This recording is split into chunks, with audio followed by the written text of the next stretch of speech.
छान कमाल धमाल किस्सा तुमच्यासोबत शेअर करायचा आहे. ऍक्च्युली आमच्या ऑफिसचे एसीज वर्किंग नाही आहेत. 8 दिवसापासून रिपेअरिंग आणि मेंटेनन्सचं वगैरे काम सगळं सुरू आहे. त्यामुळे आमचे सेंट्रलाइज एसी बंद असल्यामुळे एम्प्लॉईजसाठी छान असे मोठे मोठे फॅन्स वगैरे आमच्या रो मध्ये जिथे आम्ही बसतो तिथे अरेंज केले. तर आमच्या ऑफिसचे लोक मला बघा कसे टोमणे मारतायत, ट्रोल करतायत, अर्थात प्रेमाने पण तरीही. उदाहरण नंबर 1, आमच्या हाऊसकीपिंगच्या ताई आहेत, खूप गोड आहेत त्या.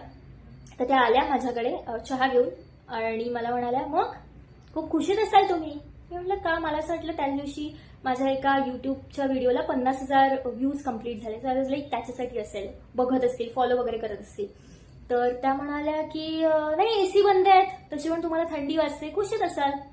आणि कप ठेवून निघून गेल्या, काहीही न बोलता, न रिॲक्शन देता.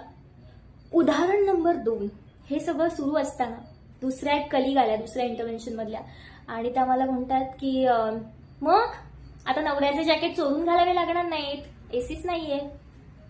निघून गेल्या, काहीही रिॲक्शन न देता. आणि याला सर्वस्वी जबाबदार माझा नवरा आहे. कारण फाउंडेशन डेच्या दिवशी ही व्यक्ती स्टेजवर येऊन सगळ्यांच्या समोर काय म्हणाली ते बघा. आणि तिकडे पण मग लोणावळ्यात पण आम्ही केएफच्या गोष्टी ऐकतो की किती छान आहे केएफ, अशीच थंडी ऑफिसमध्ये पण असते. तिला एसीचा कसा त्रास होतो, मग ती लोकांना सांगते की एसी बंद करा किंवा कमी करा, पण ते लोक बंद करत नाहीत. मग ती माझे जॅकेट चोरते. मग ते जे सगळे जॅकेट्स घालून येते ऑफिसमध्ये ते सगळे माझे असतात.